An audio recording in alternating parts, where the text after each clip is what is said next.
მოგესალმებით საქართველო, მოგესალმებით თბილისო, მოგესალმებით გულანთებულო პატრიოტებო. ჩვენ მოვიარეთ საქართველოს რეგიონები, მისი დიდებული კუთხეები, ულამაზესი ქალაქები და სოფლები. შევხვდით უამრავ გულანთებულ პატრიოტ ქართველს, რომლებმაც ყოველგვარ დათქმების გარეშე უყვართ თავისი ქვეყანა, ალალად, გულწრფელად, თავდადებით.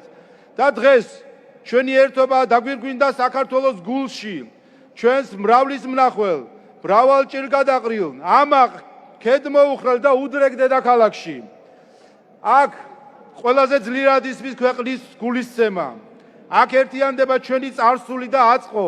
აქ იწერება ჩვენი ისტორია, ქართველების ისტორია, რომელიც გოლიათთან მებრძოლი დავითის ისტორიაა.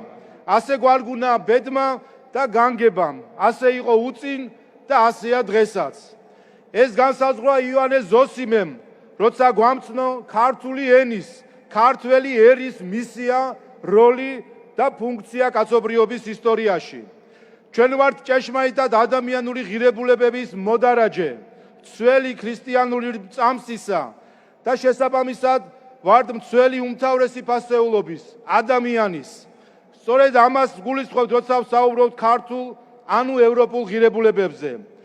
ჩვენ თვალწინ კი ამ ადამიანური არსის გაქრობის უბოროტესი პროცესი მიმდინარეობს.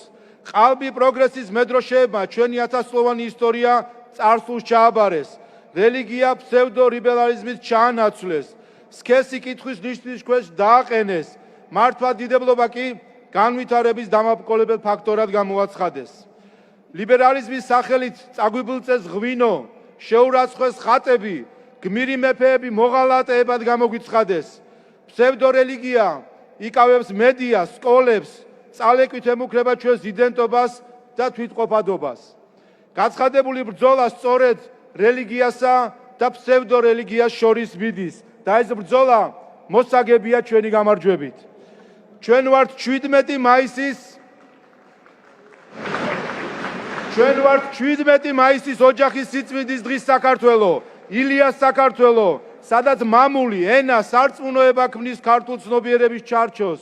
ამიტომ ჩვენ უნდა გავიმარჯვოთ საკონსტიტუციო უმრავლესობით, რათა ქართულ ცნობიერებასთან მებრძოლი ძალები საბოლოოდ დამარცხდნენ და განიარაღდნენ. მეგობრებო, 2022 წელს საქართველო ომსდან გრევას გადავარჩინეთ. ომს, რომელიც საბოლოოდ დაასამარებდა ჩვენი მოქალაქეების იმედებსა და ოცნებებს. დედებს კვლავ შავებში შემოსავდა. მშვიდობაში წამოსდილ ახალთაობას კვლავ სიკვდილსა და ქაოსისთვის გაწირავდა. თავისუფალი და დამოუკიდებელი საქართველო კი კვლავ მხოლოდ ისტორიის წიგნებში გადაინაცვლებდა. ყველამ კარგად დაინახეთ, გააზრებულად თუ გაუაზრებლად, როგორ უბიძგებდნენ საქართველოს საკუთარი თავის განადგურებისკენ. როგორი ზეწოლა იყო შიგნიდან თუ გარედან, რომ საქართველოს ფეხი წასცდენოდა. როცა ვკითხულობდით სანქციებზე მიერთებით გამოწვეულ საპასუხო ეკონომიკურ დარტყმებზე თუ გვაძლევდნენ ეკონომიკურ ან ფინანსურ გარანტიებს, პასუხი იყო არა. როცა ვკითხულობდით ამ ესკალაციის ომში გადაზრდის შემთხვევაში გვაძლევდნენ თუ არა უსაფრთხოების გარანტიებს, პასუხი იყო არა. როცა ვკითხულობდით მაშინ გამოდის რომ უბრალოდ თავი უნდა შევწიროთ, პასუხი იყო დუმილი. დუმილი, რომელიც პასუხზე მეტია. მაშინ ჩვენ არჩევანი დაგვიყენეს ჩაყოლასა და ჩათრევას შორის. ჩვენ არც ჩავყევით და არც თავი ჩავათრევინეთ, რადგან ჩვენს უკან იდგა ჩვენი ხალხი. რადგან ჩვენს უკან იდგნენ ჩვენი აფხაზი და ოსი თანამოქალაქეები, რომელთა სისხლის ზღვრისკენ მოგვიტოდებდნენ სოხუმსა და ცხინვალში გასეირნებით. ეს იყო არჩევანი ომსა და მშვიდობას შორის, გრევასა და შენებას შორის, სახელმწიფოებრიობის დაკარგვასა და სუვერენიტეტის გამტკიცებას შორის. ამიტომ ჩვენ უნდა გავიმარჯვოთ საკონსტიტუციო უმრავლესობით, რათა ვერავინ გაბედოს ჩვენი არეულობებში ჩათრევა და მშვიდობით გავაერთიანოთ ჩვენი ქვეყანა. მეგობრებო, ხედავთ რომ ჩვენი ოპონენტების საარჩევნო კამპანია გარე დირექტივებზე გადის. 3 ათწლეულის წინ სხვათა დიქტატისგან გათავისუფლებულ ქართველებს ოპოზიციის წყალობით კვლავ შემოგვაპარეს ქართველებისთვის ასე დამამცირებელი და შეურაცხყოფელი გარედან თითის ქნება.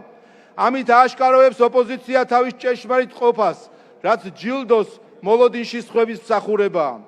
ჩვენ ვირჩევთ მშვიდობას, ღირსებას, განვითარებას, უსაფრთხოებას, ვირჩევთ ქვეყანას, რომლის უმთავრესი ღირებულებაა ადამიანი. ჩვენ ვირჩევთ პატრიოტების, პროფესიონალების, სახელიანი თუ უსახელო მამულიშვილების საქართველოს, თავდადებული, ალალი ქართველის სამშობლოს. ისინი ირჩევენ ფსევდო გმირებს, ცრუ ღირებულებებს და ყალბ სამშობლოს. მათი სახელი ლეგიონია, რომელთაც ქართველმა ხალხმა დამსახურებულად უწოდა უსამშუბლოები. ამიტომ ჩვენ უნდა გავიმარჯვოთ საკონსტიტუციო უმრავლესობით, რათა ვერავინ ვეღარასდროს გაბედოს გარედან თითის ქნევით ქართველ ხალხთან საუბარი, რათა ვერავინ შიგნიდან ვეღარასდროს გაბედოს ქართველი ხალხის ინტერესების გაყიდვა. და ბოლოს, ჩვენი სამშობლოს დედაქალაქიდან, თბილისიდან მინდა განსაკუთრებული მადლობა უთხრა სამხედროებს, პოლიციელებს, მაშველებს, პედაგოგებს, ექიმებს, თითოეულ მოქალაქეს, ვისი ყოველდღიური ძალისხმევითაც ქვეყანაში შევინარჩუნეთ მშვიდობა და უსაფრთხოება. არსებითად გავზარდეთ ეკონომიკა და განვამტკიცეთ ინსტიტუტები. მადლობას ვუხდი ყველა ჩვენს მხარდამჭერს, ჩვენი ქვეყნის უანგარო სიყვარულისთვის, თანადგომისთვის, მოთმინებისთვის და იმ რწმენისთვის, რომ სიმართლე ყოველთვის გაიმარჯვებს და რომ სიკეთე დაუმარცხებელია. საქართველო ჩვენი საერთო სამშობლოა. დღეს ყველა ჩვენი სამშობლო, ჩვენი იდენტობისა და მშვიდობიანი მომავლის გადასარჩენად უნდა დავირაზმოთ. ჩვენი გამარჯვება მარტო ქართული ოცნების კი არა, მთელი ქვეყნის გამარჯვება იქნება. ამიტომ მოგმართავთ, შემოგვიერთდით, რომ მომავალი წლები იყოს არა ომისა და კონფრონტაციის, არამედ მშვიდობის, ეკონომიკური აღმავლობისა და ქვეყნის გაერთიანების წლები. მეგობრებო, ზღვარი ბოროტებასა და სიკეთეს შორის ასე მკაფიო არასდროს ყოფილა. 26 ოქტომბერს ერთად ვიზეიმოთ ბოროტებაზე სიკეთის, უღმერთობაზე რწმენის, არა ქართულზე ქართულის ისტორიული გამარჯვება. ღმერთი იყოს ჩვენი მფარველი.